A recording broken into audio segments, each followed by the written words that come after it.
Do you think the Steelers were one running back away from going to the Super Bowl and potentially winning it? I do not believe so, no. Exactly. You're now listening to the Wandering Buffalo podcast with your hosts, Andrew Chang and Justin Goddard.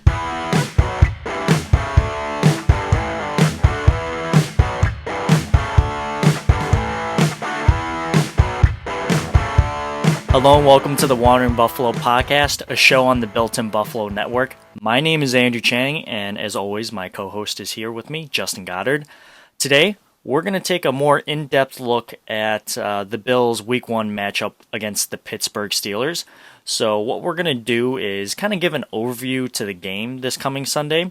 We'll talk about how the Steelers view themselves as a team, or how the media views them. We'll talk about things we want to see, things we don't want to see, and then we'll wrap everything up by giving our game day predictions. As always, you can find us on most social media accounts and podcasting platforms, and even on YouTube by searching the Wandering Buffalo podcast. In addition, you can find other amazing shows by searching up the Built-in Buffalo Network. Great stuff at that network that we are a part of. But as always, Justin, how are we doing today? I'm doing good today. It's starting to feel like that fall football weather outside. I'm sure this is, the Rochester, New York little fool's fall. We'll have a couple more 90-degree days coming up, but this is my time of the year. I love that. A little 75 with a breeze. You can wear pants without sweating. Right there. Yeah. How are you? I'm doing great. It's Labor Day. That's when we're recording, so I had the day off of work, and I took it to its full advantage and just relaxed, chilled out, watched some highlight videos of the Bills last season, and I'm hoping that they can build off that historic season this year and keep it going. But anyways, yeah, for sure. So let's talk about the Week 1 matchup against the Pittsburgh Steelers. So the game will be played at Highmark Stadium in Orchard Park, New York at 1 p.m. It's supposed to be 75 degrees as of today, according to weather.com. Partly cloudy and winds up to 14 miles per hour, which, for me, I'm just like 14 miles per hour. That sounds pretty fast. Luckily, we got T-Bass, so we'll see what he can do there. But ideal football weather nonetheless. So you can wear a hoodie out there and feel pretty good, as Justin alluded to earlier. But let's break down the Steelers. So, this preseason, they went 3-1. Pretty good, I guess. Not, 3-0 like the Bills, but, whatever. They had to play an extra game. And last year, they went 12-4. And that's something you can't do by accident. And I looked at PFF, and just because, they're pretty free in terms of the analytics that they give. And, scoring, their offense scored 416 points last season, and that's good for 12th in the league. Pretty good. And they allowed 312 points to be scored on them, and that's good for 3rd in the league for their defense. Overall, PFF gave them a 13th best overall in the NFL. Do you kind of agree or disagree with that, Justin? I agree with it to an extent. I think I'd consider their offense kind of on the average side. You have Ben Roethlisberger. He's a seasoned veteran in the league, probably a future Hall of Famer. But he is getting a little bit long in the tooth. We kind of saw last year a lot of dink and dunk type of things. If you can keep the receivers in front of you, there's not really a huge threat to take the top off like there used to be. And I do think they have the receiving talent to be able to run those plays. I just don't think Ben currently has the arm to consistently get it there enough.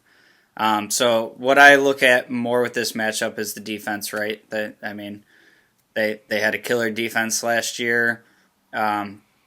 Played complementary football where the offense wasn't really holding them back, but the defense is the highlight of this team to me. And I did see TJ Watt is currently not practicing amidst a contract dispute.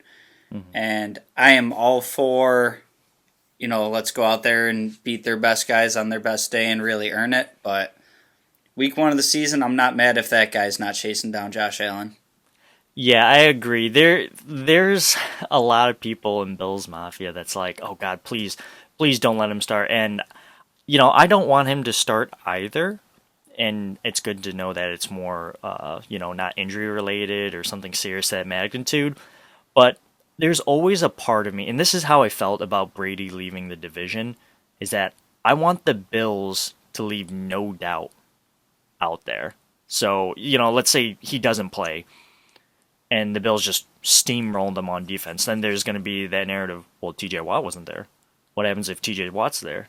And that thing's just so annoying, and it's just annoying. And I'd rather that narrative not be there, but I'm cool with him not being there, if that makes any sense. It's a double-edged sword. Yeah, I would be okay with it in this circumstance. I follow that narrative more like in crunch time and in the playoffs and whatnot. Like, yeah, I don't want to beat somebody in the divisional round with their backup quarterback because Patrick Mahomes got hurt the week before, right? But Yeah. week 1 of the season, just getting the legs under you, I'd be okay with TJ Watt not being there. Yeah. So, we already kind of talked about it, but their quarterback is Ben Roethlisberger, and in my opinion, and this is factual, we know he's a veteran in this league. Now, some people think that Big Ben is on a serious decline, and I would agree, but it's not like he dropped off the face of the earth like Joe Flacco. Joe Flacco went from a starting quarterback to like jumping to 3 teams in like 2 seasons. It's nothing to that magnitude. And he's very knowledgeable. There's not a lot of defenses that Ben Roethlisberger hasn't seen. And to your point, he's most likely a future Hall of Famer. So I don't know. What I feel like with Ben Roethlisberger in the game, there's a chance that the Steelers could, perform better than what I hope that they can. It's just, I don't know. I always get nervous when we play against veteran quarterbacks, just because they're very savvy and they've been around. They're knowledgeable. They know what's up, and you go against guys like that. It's like, what can you toss at them that they're not, that they haven't seen? Yeah, I feel like with the Steelers too, like organizationally, they're a similar team to Buffalo, and that like blue collar, hardworking. You might get the win, but they're going to play you tough. They're not going to go down without swinging. Like you said, they went 12-4 last year.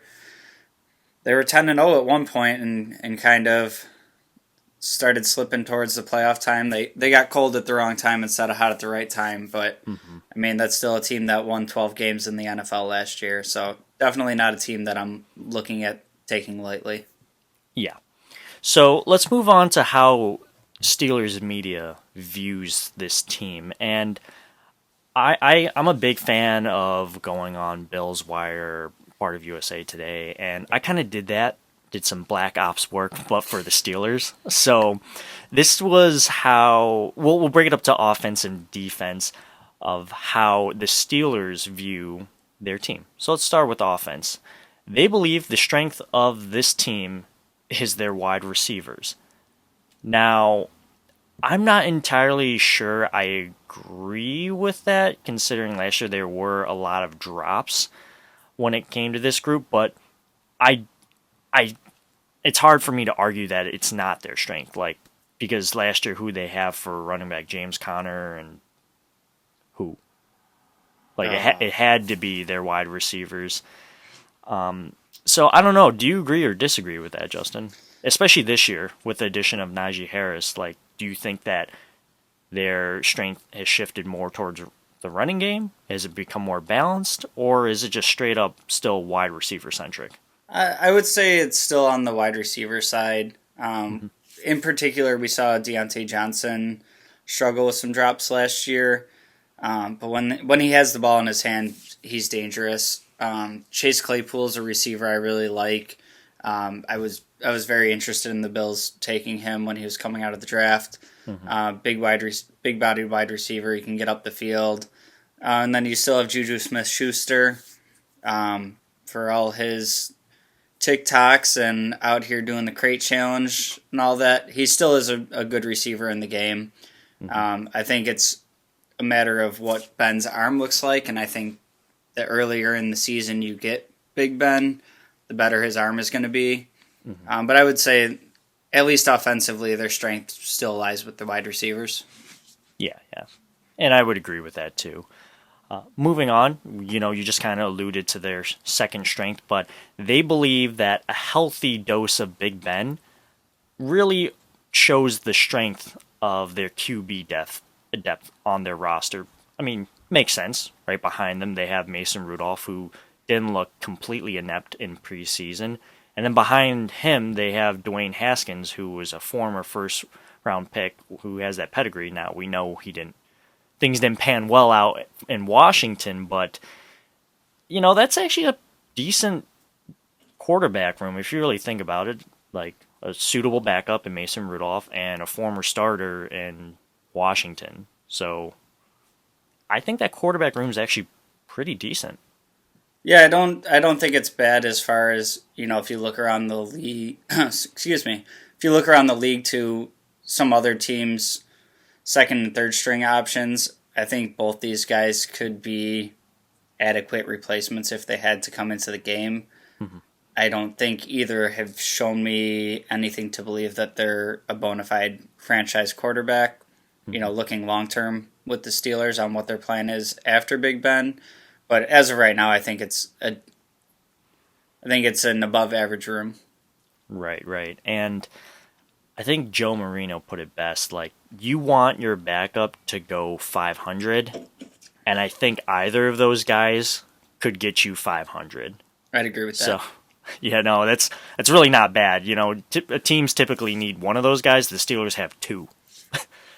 All right. Moving on to the tight end room, they believe at Steelers Wires that this positional group, has a lot of upside, and I personally agree. You got Eric Ebron, a former Pro Bowler, played pretty good last season, and then they drafted Pat Freiermuth last year, which people were calling Baby Gronk coming out of the draft. They were saying by mid-season, this group could literally tear it up. And I'm not so sure I disagree with that, but I think when it comes to tight end development, and here comes the narrative with Dawson Knox, it's a slow developing position. I think maybe Pat Freiermuth could come on strong, but I don't think it's going to happen as soon as, knock on wood here, against the Bills in week 1. So I think when it comes to that matchup, the Bills are just going to have to focus on Eric Ebron. Yeah, I think this could be an area where they might be able to exploit our defense a little bit. Just from historically speaking, we've struggled covering tight ends for really as long as I can remember. I don't expect Freiermuth to come in game 1 and really light us up. Like you said, it's typically a slow developing position. And I actually really liked him coming out of the draft. But I also think that kind of in a draft where Kyle Pitts was the top tight end and Freiermuth was, the number 2 tight end, I think there's a huge drop-off between the two, and that he kind of got a little bit overdrafted because of that. I think he could be a great player in this league. I just don't expect a ton from him year 1. And I think Ebron's a good tight end. I think just with the way we match up against tight ends, if that's a matchup they decide to attack, they could probably have some success there. But like I said, pretty interested in, kind of giving them a little bit of cushion, letting them work underneath a little bit, keeping everything in front of them. I think this is like a classic matchup for the bend but don't break defense, where they might move the ball quite a bit, but I don't think they're really going to put a ton on the scoreboard. Okay. All right, let's move on to, I guess these next 2 points kind of blend together. I'm going to skip over the fourth one, but they believe their interior offensive line is very good, specifically at center and guards. And I guess I would agree with that. I don't really watch the Steelers, so it's hard for me to really disagree with that because I don't have a knowledge when it comes to that group.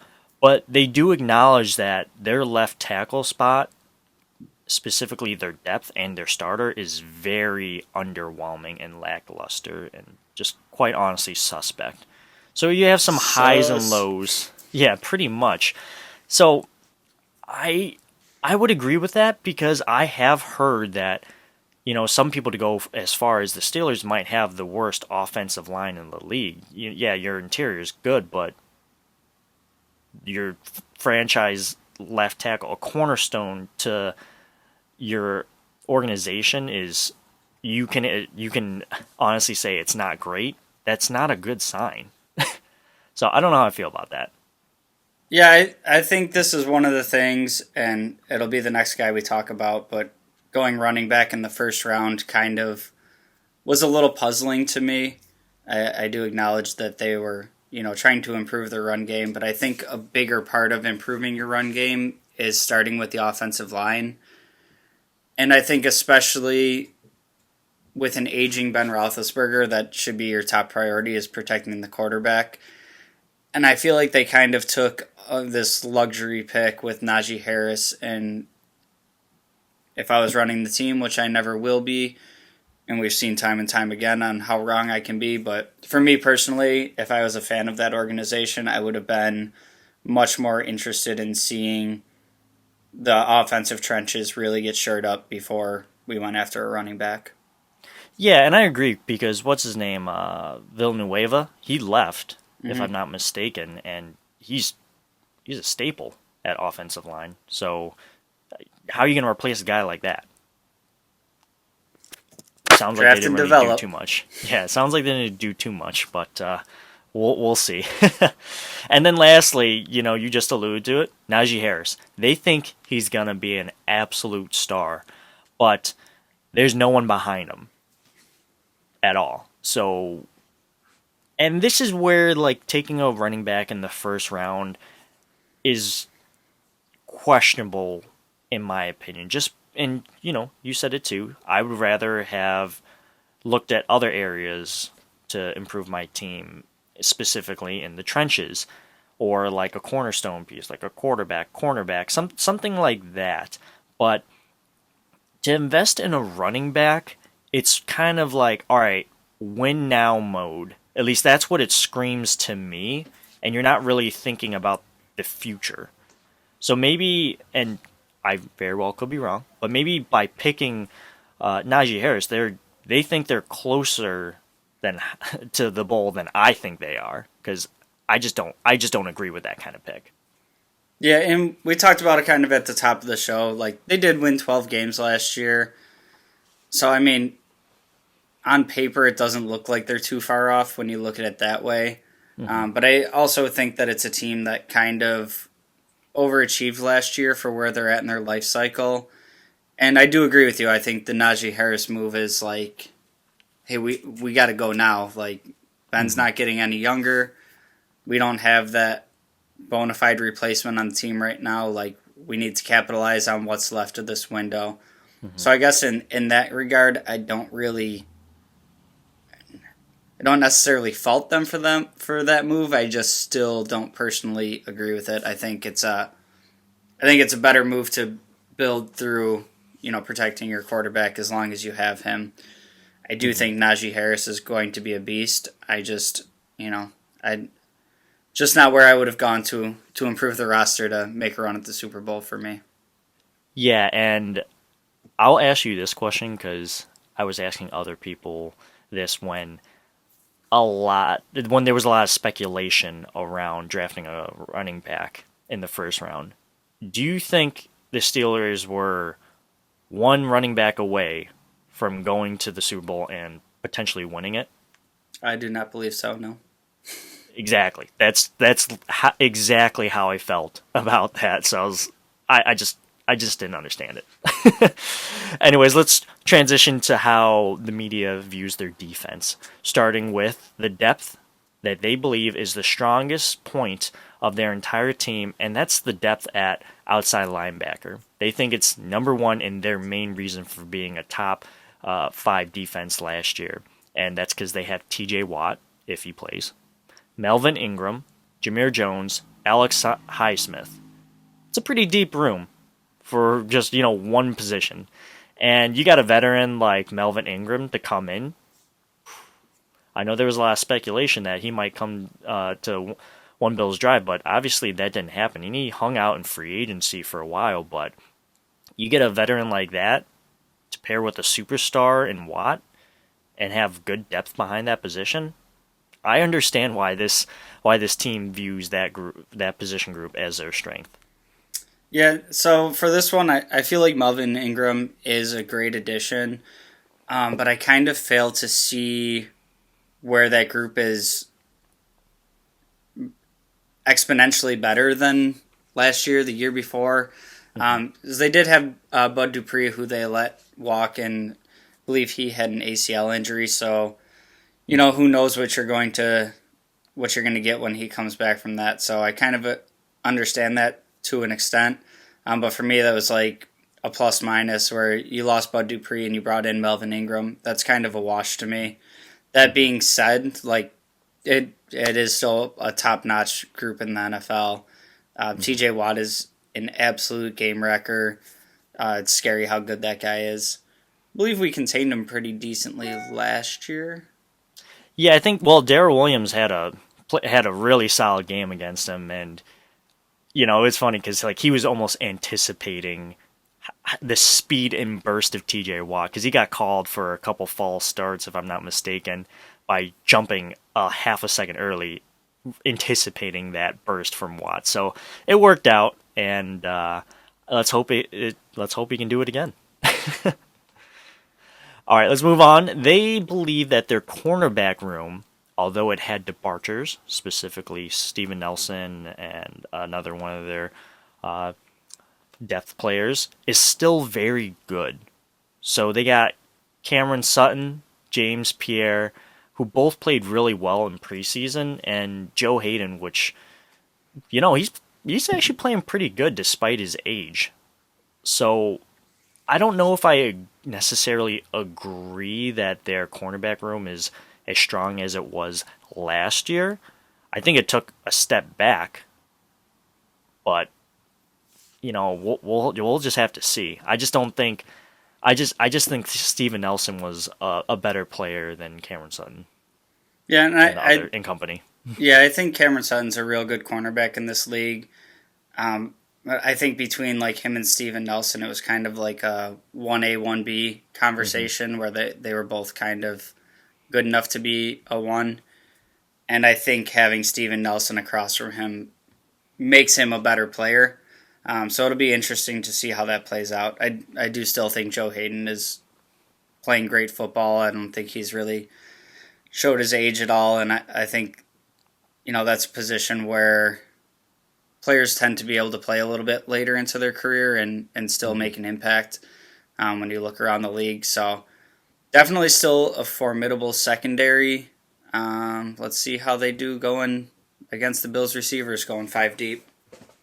Yeah, when the Bills go 10 personnel, we'll see if their depth at cornerback is truly a strength of their defense. Anyways, moving on to the next one. They think their defensive line took a huge hit with Stephon Tua going on IR to start the season, which I would agree with.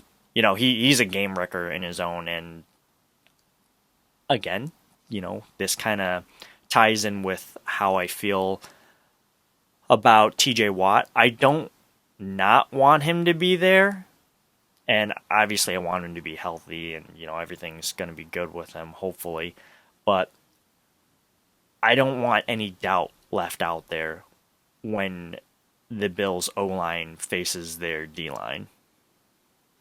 Yeah, I agree, and like you said, we talked about it earlier. I don't want to have the narrative of you beat them, but who was playing for them and whatnot. But I also don't want these top-notch athletes coming after Josh. I do anticipate our line being good enough to protect Josh Allen, but week 1, I just don't want to see any nasty hits or anything like that from these guys. So best of luck to him on his recovery, but feel free to stay away for a week or 2. Yeah. And then this one kind of surprised me. Well, I guess it didn't surprise me, but I just think about how our group compares to their group, and I'm like, interesting. So they think that their safety room, or they believe that their safety room has a lot of upside with Terrell Edmonds and Trey Norwood playing well in preseason, and they have Minkah Fitzpatrick. Minkah Fitzpatrick, I understand, one of the best safeties in the league, but Terrell Edmonds, Tremaine Edmonds' brother, from what people are saying, hasn't really shown a lot. And Trey Norwood, I don't know. It's like a star, like they have their star in Minkah Fitzpatrick, and then who do they have after that? Yeah, I think for me, this is the type of room where it's described as a high upside room because they haven't really seen it pan out yet, and they're still young enough that you can kind of bank on development. I feel like that's kind of like where we're at with Tremaine Edmonds. Like, yeah, he's still got a really high upside. He's really young, and like you've seen flashes, and he's looked good at times, and at other times he's looked like a liability. So I feel like that's just kind of a fun way of saying like, yeah, we're not there yet, but could turn the corner this year. But you still got Minkah Fitzpatrick back there, who is an absolute stud. Yeah, and I think it's really important to note that this room for the Steelers, where you alluded that there could be question marks and a lot of upside, but it's unproven upside, that's most likely in every single NFL roster. There's a position group in every NFL team that has this, where it's like unproven. I get there's upside, but until we see it, it's just not there. So I get it. I do. Mm-hmm. And then the last note that they mentioned about their defense is that there's a giant question mark when it comes to inside linebacker. You know, they traded for Joe Schobert, and that's great, but they're also unsure of how Devin Bush will respond after coming off that season-ending injury last year. And this group didn't perform well in preseason. So it looks like inside linebacker depth could be an area of woe for the Steelers, and maybe something that the Bills can take advantage of in the Week 1 matchup. Just HB dives all day. Just go at the center of the defense. Right. I think the Devin Bush injury is the real question mark here, and you know how he ends up shaping up. I think Joe Schobert's a decent NFL level linebacker, but was a pretty recent trade, so you got to wonder, you know, how he's fitting in, how everybody's working together. The inside linebacker tends to be a very important piece on the defense between calling out offensive line blocks, kind of telling people where to go on the field. So we'll see what that looks like. But, you know, the Bills coaching staff has to be looking at that in the game planning room and seeing that might be a weakness that we're able to attack. Yeah, and if there's anything that Brian Daboll has shown is that he's willing to do anything to win in terms of, oh, that's your weakness? We're going to try to do that as much as possible. So maybe he will exploit that area. Lots of Dawson Knox seam routes. Let's go. Yeah, for sure.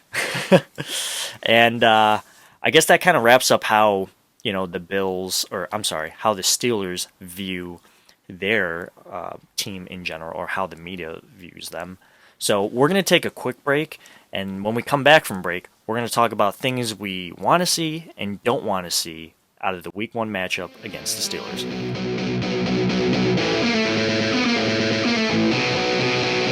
Welcome back, everyone. We're going to wrap up this episode by picking up on things that Justin and I want to see and don't want to see out of the Week 1 matchup against the Pittsburgh Steelers. So each of us are going to have 2 things we want to see and don't want to see for each category. And I'll start off by talking about things we want to see. And, this is kind of obvious and low-hanging fruit. And sorry, Justin, I got to go first here. That's why you're going first. I got to take it. But I just want to see Josh Allen come out so strong in week 1. Build off of that development and that leap that he took from last year. Put the NFL on notice and show that his development and progress from last year wasn't a fluke and that he is worthy of that big NFL contract that he just got. He's our guy. And I shouldn't say hate, but I disagree with a lot of people, and I dislike how there's a lot of naysayers when it comes to Josh Allen, because that's all this guy has been through his entire NFL football career, and he's just been proving them wrong year after year after year, going all the way back to high school. So keep it up, Josh. Get that chip on your shoulder. Yeah, like you said, it's kind of the easy, obvious answer. Obviously, as Josh Allen goes, this team will go. We have a great roster around him, but we've seen so many teams in the NFL. If you don't have a quarterback that's performing, you're kind of spinning the wheels. So, easy answer, but probably the most right answer there is. For me, I really want to see the development that we saw from the defensive line, in particular the defensive ends, the young guys, kind of carry over from the preseason and translate into this first game, build a little confidence. We talked earlier about how the Steelers are kind of steady up the middle, but their two bookends are a little bit questionable. So I really want to see if they can capitalize on a decent matchup and really make some noise in the first game. Yeah, and this kind of takes away on an area of I don't want to see, so I'll kind of hold back on my answer here, but this is a position group that's been heavily invested on, and if you have the other team acknowledging that, there's question marks on the perimeter of their offensive line, we need to capitalize on that opportunity, and if we don't see that, I'm going to be a little concerned on this position group, as I have a lot of upside when it comes to feelings for that group, and I want that to continue. But if we can't capitalize on an opportunity like this, it's going to be a little concerning, for sure. All right, moving on to the second thing that I want to see. I want to see our secondary show the Steelers that their strength in wide receivers, which again we both agree that that's probably their strength, isn't as strong as they think that it is. As I mentioned, Deontay Johnson had a lot of drops last year, and I overheard that they're going to try to transition away from the short passing game and aim for fields down the throw. And, between the fact that Big Ben's arm isn't the same as it was last year, and when you combine that with the fact that teams don't typically throw deep balls against the Bills because it doesn't end well, I just don't think that that's necessarily a strong matchup for the Steelers. So I don't know. I just want the secondary to show out on their wide receivers, showing them that our strength is stronger than theirs. I think there's a good chance that you see that. Looking back to the game that we played with them last year, it was a lot of the underneath stuff. There wasn't much going over the top. So I heard, that they're putting in all kinds of new wrinkles on offense and whatnot. And until we really see it executed, I don't really have concerns there. The second thing for me that I'd like to see, and this is just rolling over from preseason, training camp, everything we heard, I'm looking for special teams consistency here, and largely the ball security aspect of it. Isaiah McKenzie looks like he's on track to be out there. He did have a fumble in the preseason game. If it's a fair catch every time, we talked about this before. I'm not so much looking for the 45-yard flashy returns. I just want to make sure that each time we force their offense off the field, that the ball ends up back in Josh Allen's hands. So probably not the sexiest pick, but ball security, special teams, being that third phase of football, really playing into the other two is what I'm looking for. Yeah, I don't want to see a huge drop off when it comes to returner. And, on the other side, they have, what's his name, Ray McLeod fielding a lot of that stuff. So we know as the scouting Bills report Mafia. on him. Yeah, so, if McKenzie does, let's hope that he doesn't, we can always look towards Ray McLeod and just think about what we could have instead. Anyways, let's move on to things we don't want to see. And I'll start off here by saying I don't want to see Najee Harris go off. He is talented. He is a first-round running back. He's got that pedigree. He did very well at Alabama. He's just a monster. And you and I are both on the record for understanding why the Steelers did it, but we wouldn't have done it ourselves. But he is a first-round talent, and he's just really, really good. I can see the Steelers feeding him a lot, especially behind that strong offensive line and setting up a lot of play action. But one thing I don't want to see, and specifically when it comes to this, is that last year there was a lot of question marks when it came to our run defense. And the big thing was, Star's not there. Star isn't there to hold blocks and, plug up a lot of holes. That's why our run defense wasn't that great. But he's back. And if Najee Harris runs all over us, then the area of concern resurfaces. And who do we as Bills Mafia point to then? We can't point at Star, or maybe we can, saying like Star ain't it. But maybe the Bills' run defense just isn't a strength of this team. I don't know, and I hope that's not the case. Yeah, for me, my next one kind of ties into that. My second one was I didn't want to see the Bills get behind on the scoreboard early, just because I think that if they can lean more into the run game, the Steelers that is, it's going to pose more struggles for us. I think if we can get up 1-2 scores on them and make them one-dimensional, Ben Roethlisberger doesn't scare me like he would have 5 years ago. Mm-hmm. And I think Najee Harris is factoring in to be one of their key players this year. So I think I would like to see us, if we win the toss, take the ball first and just get out there and try to get some points on the board and try to make that team one-dimensional. Right. Moving on to the second thing that I don't want to see is, well, you kind of already brought it up, but it came to the fact that I just don't want to see the Bills' defensive line not take advantage of this weak offensive line unit that the Steelers are rolling out, specifically at left tackle. Again, some people have even gone as far to say that the Steelers' offensive line might be the worst in the league. And, I've already alluded to it. I'll just echo it again, but draft capital, money, like roster spots, snap opportunities. The Bills have done so much on this defensive line. Something has to stick. And if it doesn't stick against this favorable matchup, I'm just going to be kind of bummed out.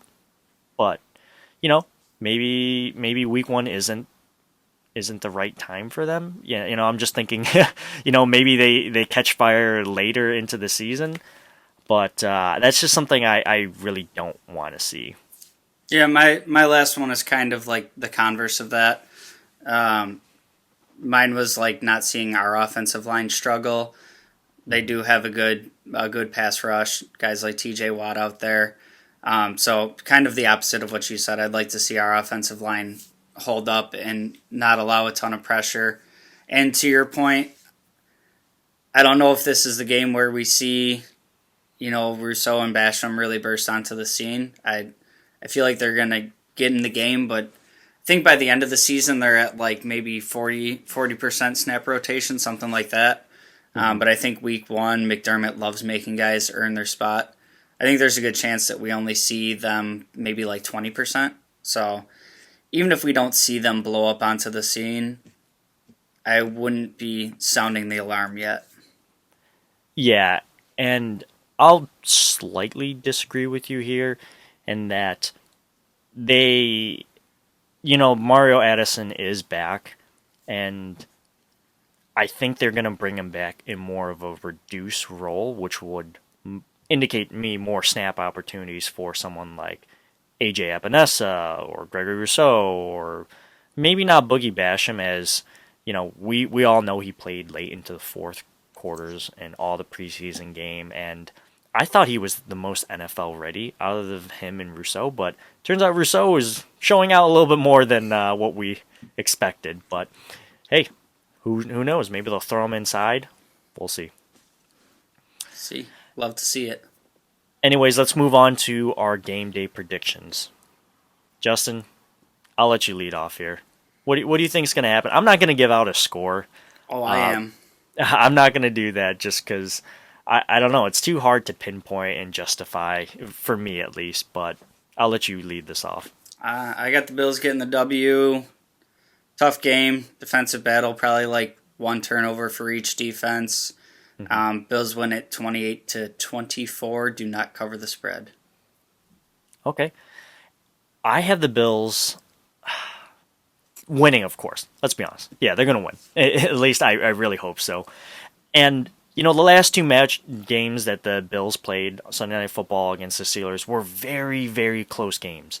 Very, very close. So, I think it will be another close game. You said 28-24, right? Yep. I also think that will be a one-score game, as most games in the NFL are within one score of each other. But that kind of stuff makes me so nervous. Like, I just want a comfortable victory, and I just think the Steelers are going to make it a little difficult for the Bills, and they'll make them earn that W, which I think they will eventually do. Let's go. It's football season. Yeah, 1 week, Bills Mafia. When this comes out, it'll be Thursday. So, wow, we're right on the doorstep of week 1 of the NFL season. Yes, sir. And I can't be more excited. Seriously, football's back. Let's go. Let's go.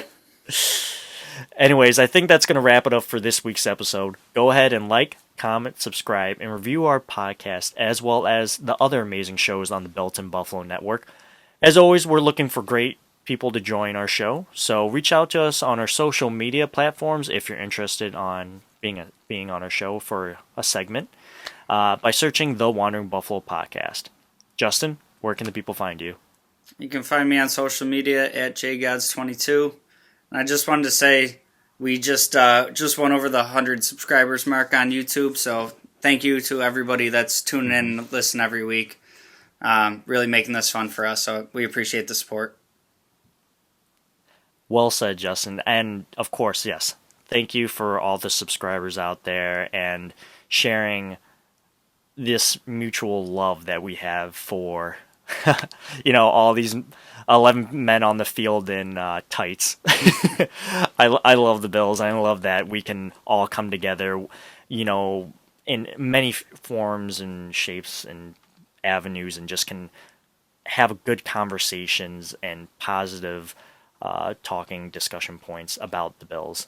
So let's hope for a Bills W, and I think that's going to do it for us today.